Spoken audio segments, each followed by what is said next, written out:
नमस्कार आदाब दोस्तों, मैं आपका दोस्त मोनू एक बार फिर एक नई कहानी के साथ हाजिर। दोस्तों, आज मेरी कहानी का शीर्षक है सबक। जीवन के 20 साल हवा की तरह हो गए। फिर शुरू हुई नौकरी की खोज। ये नहीं वो, दूर नहीं पास। ऐसा करते करते 2-3 नौकरियां छोड़ते ही एक तय थोड़ी स्थिरता की शुरुआत हुई। फिर हाथ आया पहली तनख्वाह का चेक। वह बैंक में जमा हुआ और शुरू हुआ अकाउंट में जमा होने वाले शून्यों का अंतहीन खेल। 2-3 वर्ष और निकल गए। बैंक में थोड़े और शून्य बढ़ गए। उम्र 25 हो गई और फिर विवाह हो गया। जीवन की राम कहानी शुरू हो गई। शुरू के 1-2 साल नर्म, गुलाबी, रसीले, सपनीले गुजरे। हाथों में हाथ डालकर घूमना फिरना, रंग बिरंगे सपने। पर ये दिन जल्दी ही उड़ गए और फिर बच्चे की आने की आहट हुई। वर्ष भर में पालना झूलने लगा। अब सारा ध्यान बच्चे पर केंद्रित हो गया। उठना बैठना, खाना पीना, लाड दुलार। समय कैसे फटाफट निकल गया पता ही नहीं चला। इस बीच कब मेरा हाथ उसके हाथ से निकल गया। बातें करना, घूमना फिरना कब बंद हो गया दोनों को पता ही नहीं चला।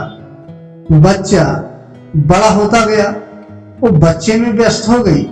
मैं अपने काम में, घर और गाड़ी की किस्त, बच्चे की जिम्मेदारी, शिक्षा और भविष्य की सुविधा और साथ ही बैंक में शून्य बढ़ाने की चिंता।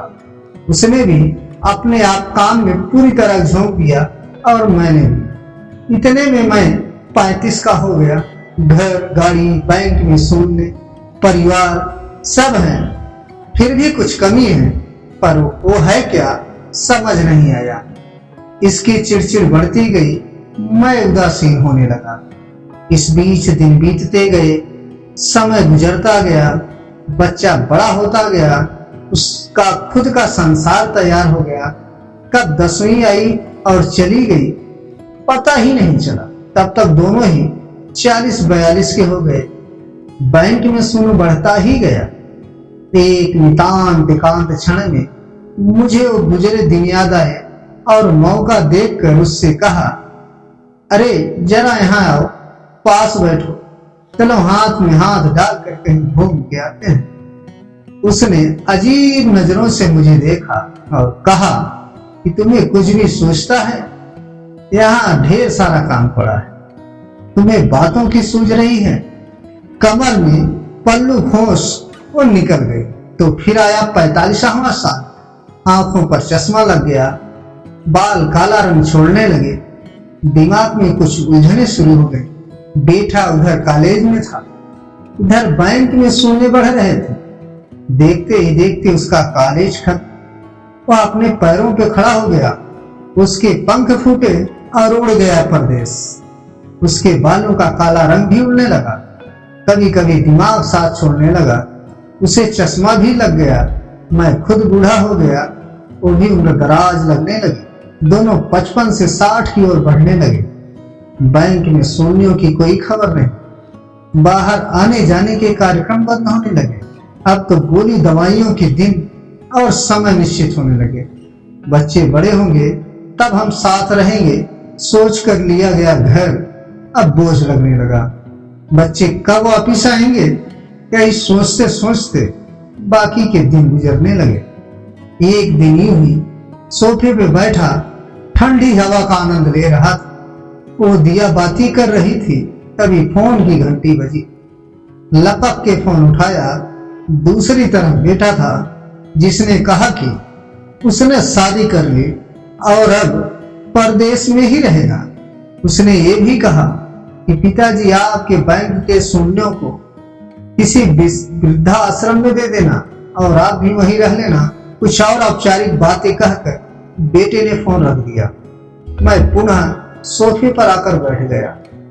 उसकी भी दिया बाती खत्म होने को आई थी। मैंने उसे आवाज दी, चलो आज फिर हाथों में हाथ लेकर बात करते हैं। वो तुरंत बोली, अभी है। मुझे विश्वास नहीं हुआ। चेहरा खुशी से चमक उठा, आंखें भर आई, आंखों से आंसू गिरने लगे और गाल भीग गए। अचानक आंखों की चमक फीकी पड़ गई और मैं निस्तेज हो गया हमेशा के लिए। उसने शेष पूजा की और मेरे पास आके बैठ गई। बोलो क्या बोल रहे थे? लेकिन मैंने कुछ नहीं कहा। उसने मेरे शरीर को छूकर देखा, शरीर बिल्कुल ठंडा पड़ गया और मैं उसकी और एकटक देख रहा था। क्षण भर को वो शून्य हो गई। क्या करूं? उसे कुछ समझ में नहीं आया, लेकिन 1-2 मिनट में ही वो चैतन्य हो गई। धीरे से उठी, पूजा घर में गई, एक अगरबत्ती की, ईश्वर को प्रणाम किया और फिर से आके सोफे पर बैठ गई। मेरा ठंडा हाथ अपने हाथों में लिया और बोली, चलो कहाँ घूमने चलना है तुम्हें?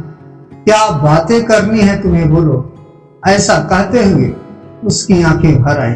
वो एकटक मुझे देखती रही, आंखों से आंसुधारा बह निकली। मेरा सर उसके कंधे पर गिर गया। ठंडी हवा का झोंका अब भी चल रहा था। क्या यही जिंदगी है?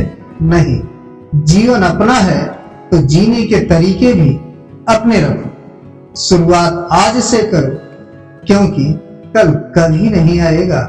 राधे राधे दोस्तों, हमारी कहानी आपको कैसी लगी? हमारे चैनल स्टोरी टेल के कमेंट बॉक्स में जाकर कमेंट करें और हमारे चैनल स्टोरी टेल को अधिक से अधिक लाइक और सब्सक्राइब करें। धन्यवाद।